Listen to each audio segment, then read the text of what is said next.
December 19, 2008. The winter air in Ansan, South Korea, bit cold and sharp as 19-year-old Young-ak waited at the bus stop. She'd just finished studying at the library, her backpack heavy with textbooks, her mind already drifting to home, to warmth, to dinner with her family. The street was quiet, almost deserted, just a few cars passing by, headlights cutting through the darkness. Then one slowed down. A luxury sedan, sleek, expensive, the kind that screamed success and safety. The window rolled down, revealing a handsome man with a warm smile. "It's cold out here," he said kindly. "Where are you headed? I can give you a ride." Young-ak hesitated.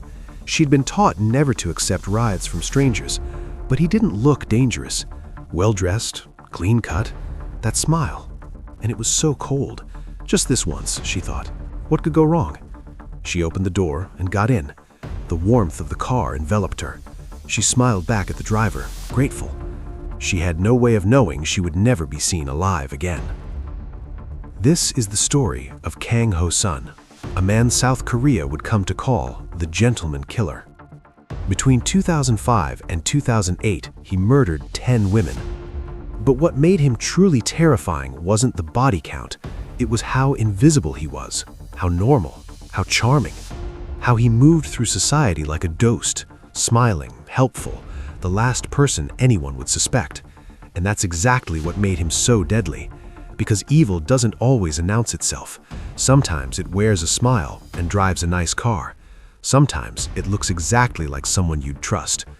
To understand the monster, we must first meet the man. Kang Ho-sun was born on March 1, 1970, in the rural town of Sedan, about 100 miles southwest of Seoul. He was the third of 5 children in an unremarkable farming family. Teachers described him as neat, sincere, well-mannered, the kind of boy who'd hold the door open for you. He attended agricultural high school, got decent grades, and seemed destined for an ordinary life, tending crops and raising livestock. There were no red flags, no signs of the darkness that would eventually consume him. Or were there? In 1989, fresh out of high school, Ho-sun enlisted in the South Korean military. It was a common path for young men, a way to serve the country and build character. But Ho-sun's military career lasted less than 2 years. He was dishonorably discharged for stealing cattle while on vacation. It was his first recorded crime, petty theft, easily dismissed. Just a young man making a stupid mistake, right? But looking back, it was a glimpse of something deeper, a complete disregard for rules, for other people's property, for consequences. After his discharge, Ho-sun drifted, truck driver, farm worker, never settling, never finding his passion. At 22, he married for the first time. His young bride gave him 2 sons, and for a while it seemed like he might find stability. But the stress of raising children, of financial responsibility, of actually being a partner, it was too much. Arguments echoed through their home. Neighbors heard shouting, doors slamming. Ho-sun blamed his wife for everything. After their second son was born, he filed for divorce and took both boys with him, moving north to Gyeonggi Province, trying to escape his rural past and the memories of failure. Marriage number 2 followed the same pattern. Initial charm, Ho-sun could be incredibly charismatic when he wanted to be. Then the mask would slip. Arguments, resentment. When his second wife became pregnant, she couldn't tolerate his anger anymore. He left her too, taking his sons again, abandoning yet another woman he'd promised to love. Marriage 3 was brief and bitter, barely worth mentioning except for what it revealed. With each failed relationship, something inside Ho-sun was changing, twisting. Women weren't partners to him anymore. They were objects, disposable, obstacles to his comfort. He felt wronged, abandoned, victimized, when in truth he was the common denominator in every disaster. But then came wife number 4, and for a moment there was hope. Her name was Hae-jin, and unlike his previous partners, she was financially independent. She owned her own massage parlor, offering sports and Thai massages in Gyeonggi Province. For once, Ho-sun didn't have to be the sole breadwinner.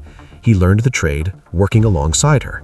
They even bought a small farm together near the Bonwell Reservoir, raising pigs, cattle, chickens, and bees. Life seemed stable. Maybe, just maybe, Ho-sun had finally found his footing. And then came October 30th, 2005, the day when everything changed, or more accurately, the day when everything became clear. That afternoon, Hae-jin visited her mother for coffee. It was a normal visit, the kind daughters make all the time. They returned to her mother's home, boiled a kettle for tea, settled in for conversation. Then, without warning, smoke filled the room. A fire had erupted, fast, explosive, unnaturally aggressive. Before they could escape, before they could even scream, both women were trapped. Firefighters found their bodies among the charred remains, burned beyond recognition. When Ho-sun arrived at the scene, he showed almost no emotion. No tears, no breakdown, just a blank stare at the smoking ruins of his mother-in-law's home. Hae-jin's family immediately grew suspicious. The fire had been too fast, too perfect. And there was something else, something they'd discovered when they started asking questions. Just 5 days before the fire, Ho-sun had taken out a life insurance policy on Hae-jin and officially registered their marriage. 5 days. They demanded a full investigation. Police probed for 6 months looking for evidence of arson, of murder, of anything criminal. But they found nothing concrete. No accelerants, no witnesses. Just a tragic accident. The case was closed. Ho-sun collected 600 million won, roughly $500,000 US, in life insurance money.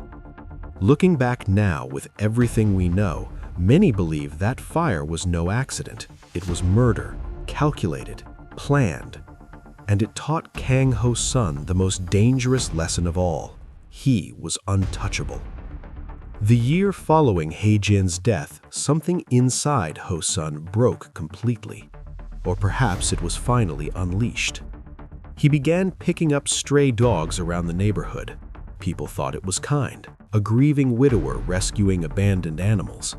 He'd photograph himself with them, these beautiful huskies and mixed breeds, wearing blue rubber gloves that should have been a warning sign, but weren't. Those dogs never made it to new homes. They ended up on his dinner table, not because he was hungry, not because he needed the meat, but because he could. Because killing gave him a feeling of power, of control. Over the next year, he killed approximately 50 dogs, along with countless other livestock on his farm. He was practicing, refining his methods, desensitizing himself to taking life. This is a well-documented pattern in serial killers. They start with animals. They experiment with different methods of killing. They learn to disconnect the act from any emotional response. And eventually, animals aren't enough. The thrill fades. They need something more. September 2006, nearly a year after his wife's death, Kang Ho-sun went hunting. Not for animals this time. Jung Hyun-yoon, a county office employee in her 30s, stood at a bus stop on her way to work. It was a normal morning. Traffic sounds, the smell of coffee from a nearby cafe, her phone in her hand as she checked messages. Then a luxury sedan pulled up beside her, symphony model, expensive. The window rolled down. The driver was well-dressed, handsome, with a warm smile that put her at ease. "Morning commute is rough. Where are you headed? I can give you a lift." Jung-yeon glanced at the time. She was running a bit late. The bus was unpredictable, and he seemed so normal, so safe. "Okay," she said, returning his smile. "Thank you." She got in. Why wouldn't she? He looked trustworthy, respectable. But the moment the car door closed, Jung Yeon-yoon's fate was sealed. Within minutes, she realized something was wrong.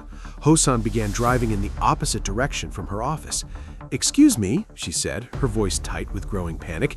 "You're going the wrong way." He said nothing, just kept driving. She reached for her phone. His hand shot out, lightning fast, and snatched it from her grasp. Terror flooded through her. She tried the door handle. Locked.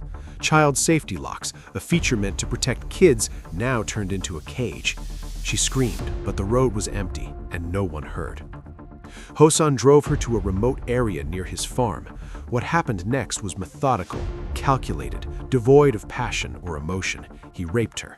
Then he strangled her with her own stockings, watching the life drain from her eyes with the same detachment someone might show squashing a bug.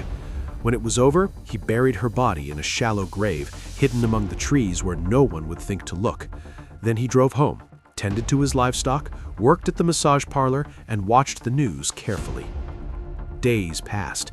Jong-yeon didn't come home. Her mother called her phone over and over, straight to voicemail.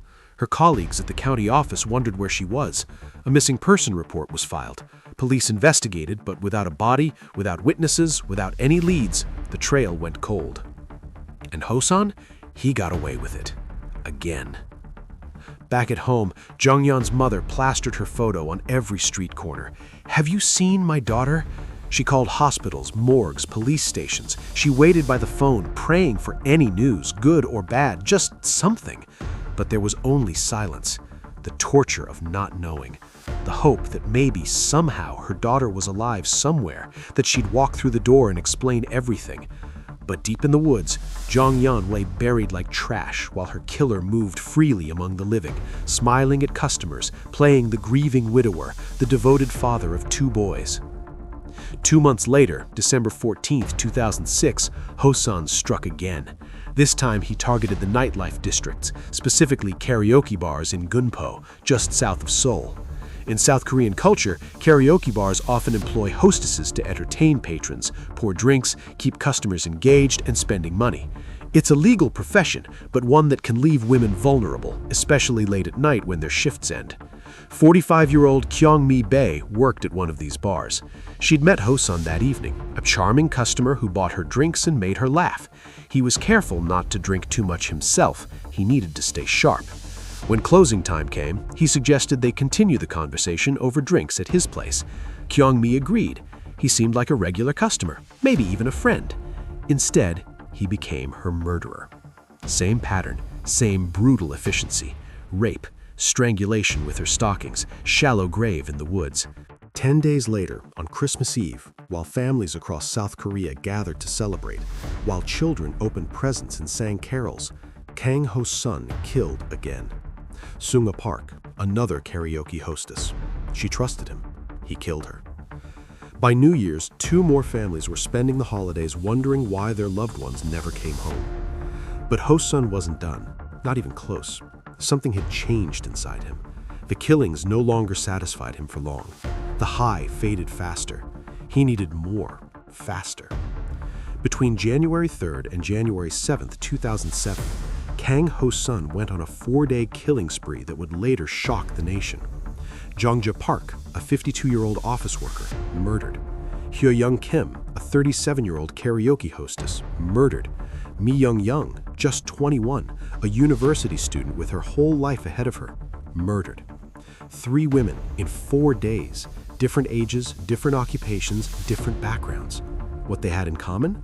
They were women, alone, vulnerable, and they encountered a man who seemed trustworthy, a man who knew exactly what to say to make them feel safe.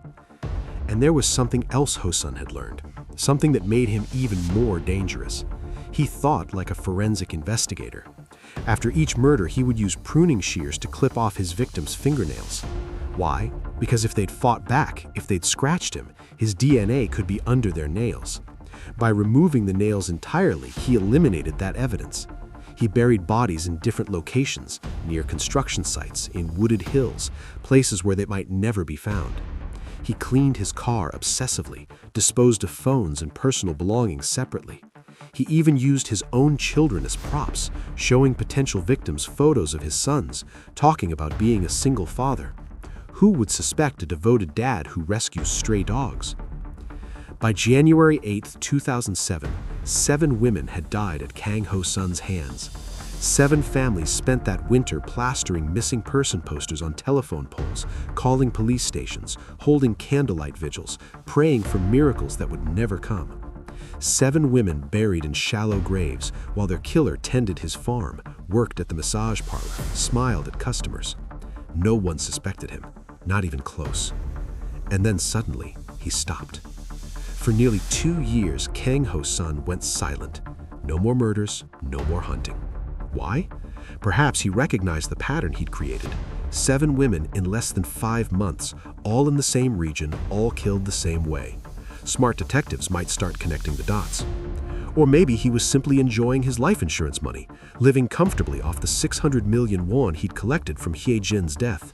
He didn't need to work. He could afford to lay low, to wait for investigations to cool, for the public to move on to other tragedies. But serial killers rarely stop for good. The urge, the need, always comes back. It's like an addiction, a compulsion they can't resist. And by late 2008, Ho-sun was ready to hunt again.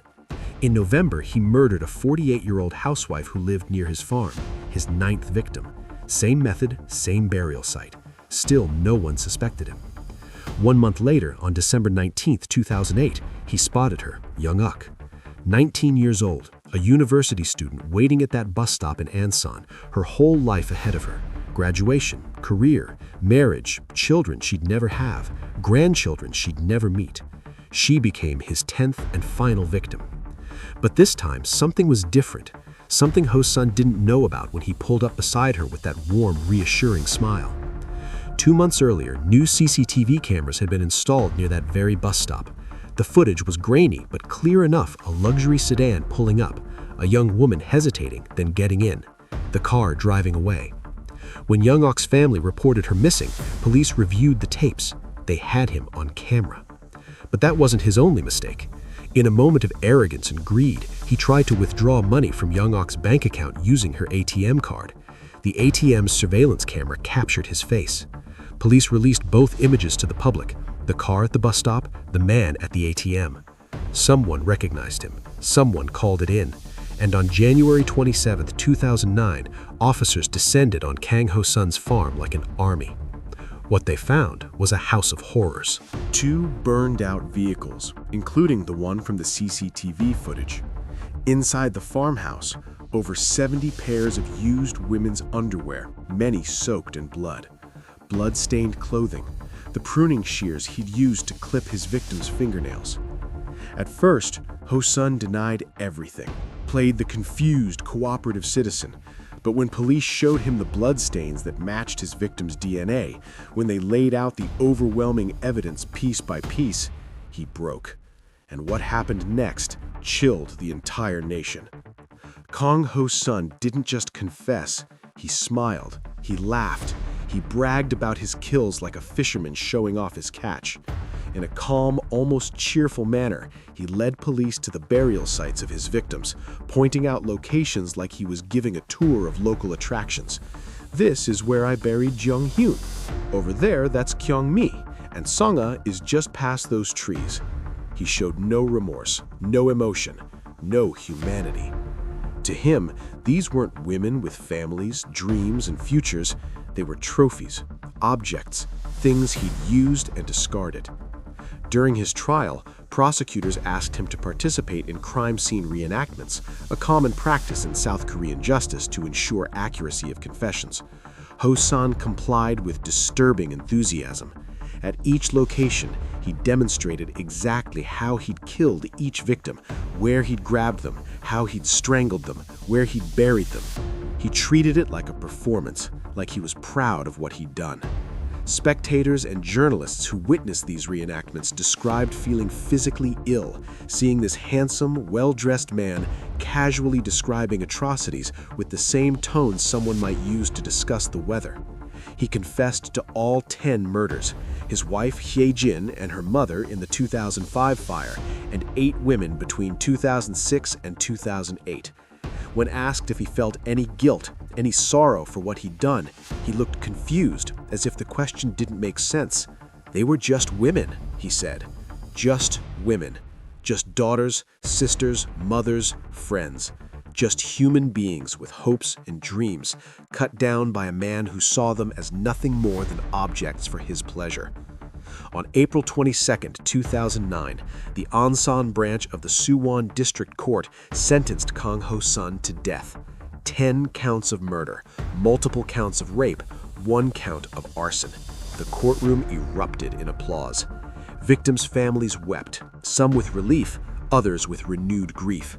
But the truth is, South Korea hasn't executed anyone since 1997. There's a de facto moratorium on the death penalty. So while Ho-sun sits on death row, he will likely never face execution.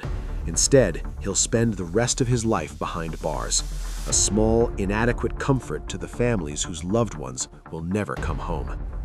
But the story doesn't end with his sentencing. The impact of Kang Ho-sun's crimes reached far beyond the 10 women he murdered.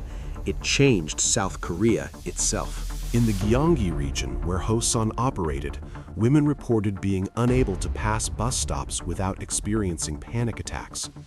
The simple act of waiting for public transportation, something millions do every day, became a trigger for trauma. Women stopped accepting rides from strangers, even in emergencies. The culture of kindness that had once defined rural Korea, where helping neighbors was common courtesy, was shattered. Trust, the foundation of any community, had been poisoned. Parents became terrified to let their daughters leave the house, even during the day. University students started traveling in groups, always watching, always suspicious. One victim's sister later described the anguish in an interview. "For 3 years, I walked past that bus stop every day, wondering if she was still alive somewhere. When they found her body, part of me was relieved. At least we knew. At least we could bury her properly, say goodbye. But that relief came with a guilt I'll carry forever. How could I feel relief when my sister was murdered, when she died terrified and alone?" The case became known as the Kang Ho-sun shock. Before this, South Korean law protected the identities of criminal suspects to prevent stigma from affecting their families. Privacy was paramount. But when police released Ho-sun's photo to help find Young-ak, when they put his face on television and in newspapers, the public demanded more transparency. How many other victims might there be? How many witnesses might recognize him and come forward? The government listened. New legislation was passed, allowing the disclosure of suspects' faces and names in heinous crimes, murder, rape, crimes against children. It became known as the Kang Ho-sun law. The case literally changed the law of the land. But perhaps the most important legacy of these tragic deaths is the lessons they teach us. Because what Kang Ho-sun exploited, what allowed him to kill 10 women over 3 years, wasn't a failure of police work or forensic science. It was a cognitive bias that every one of us carries: the halo effect. The halo effect is our tendency to assume that attractive, well-dressed, or charming people are also trustworthy and good. Ho-sun weaponized this bias. He drove luxury cars that signaled wealth and status. He dressed impeccably. He smiled warmly. He talked about his children and showed photos of himself with cute dogs. Every detail was calculated to make women feel safe around him. And it worked. Over and over again, intelligent, cautious women got into his car because he didn't look dangerous. Because our brains are wired to trust certain signals. Expensive car equals successful person equals safe person. But predators know this. They study it. They use it against us. Here's the hard truth. A predator does not always look like a creep. In fact, the most dangerous predators often look exactly like someone you'd trust. They're the handsome guy with the nice car, the well-dressed businessman offering to help, the friendly neighbor who always says hello. Ted Bundy was considered charming and attractive. So was Jeffrey Dahmer by some accounts. Their appearance was their weapon. Kang Ho-sun also understood something else: vulnerability windows. He didn't hunt randomly. He looked for transitional spaces, places where people are vulnerable. Between safety zones, bus stops late at night, walking from a store to your car, leaving work after dark. These are moments when you're alone, when you're tired, when your guard is down. That's when predators strike. They're patient. They wait for the perfect opportunity. So what can we do? How do we protect ourselves and our loved ones? First, be hyper-aware in transitional spaces. Keep your phone charged and visible. Stay in well-lit areas. Let someone know where you are and when you expect to arrive. Share your location in real time if possible. These simple steps can save your life. Second, and this is crucial, never get into a car with a stranger. Every single one of Kang Ho-sun's victims made this fatal mistake. Once you're inside a vehicle with someone you don't know, you've surrendered control. The driver controls where you go, how fast, whether you can escape. Even in safe countries, even when the person seems nice, getting into a stranger's car is the highest risk activity you can engage in. Today, we have GPS tracking and ride-hailing apps like Uber, Lyft, or Kakao Taxi. These services log the driver's identity, their vehicle, and your route in real time. Never accept a ride that isn't digitally tracked. If someone offers you a ride, say no. No matter how nice they seem, no matter how cold it is, no matter how late you're running. Third, trust your gut. Several of Ho-sun's victims likely felt something was off when he started driving in the wrong direction or when his demeanor changed, but they didn't act on those feelings. Maybe they didn't want to seem rude. Maybe they convinced themselves they were overreacting. But here's the thing. If something feels wrong, it probably is. Your subconscious picks up on subtle cues, body language, tone of voice, inconsistencies that your conscious mind might miss. That instinct exists for a reason. Trust it. It's okay to be rude. It's okay to make a scene. It's okay to jump out of a moving car or scream for help. Your safety matters infinitely more than politeness. Finally, we must remember the victims. Not as statistics, not as numbers in a case file, but as human beings. Hye-jin and her mother, killed in the suspicious fire of 2005. Jung Hyun-yoon, the county office employee who just wanted to get to work. Kyung-mi Bae, the 45-year-old karaoke hostess trying to make a living. Sung-ah Park, whose family spent Christmas wondering where she was. Jung-ja Park, the 52-year-old office worker. Hye-young Kim, the 37-year-old karaoke hostess. Mi-hyung Yang, just 21, a university student with dreams she'd never fulfill. The 48-year-old housewife whose name South Korean law keeps confidential. And Young-ak, 19 years old, whose murder finally brought the monster to justice. These women were daughters, sisters, mothers, aunts, friends. They had jobs they cared about, hobbies they enjoyed, people who loved them. They had futures, graduations they'd never attend, weddings they'd never have, children they'd never hold, grandchildren they'd never meet. They deserved so much more than the deaths they received. To their families, your loved ones' stories will not be forgotten. They mattered. They were human. They had value beyond measure. And the world is darker without them in it. And to everyone else, evil doesn't always announce itself. It doesn't always wear a frightening face or lurk in dark alleys. Sometimes evil wears a smile. It drives a nice car. It talks about its children and shows you photos of cute dogs. It offers you a ride on a cold night. The most dangerous predators are the ones you'd never suspect. That's what makes them so effective. That's what makes them so deadly.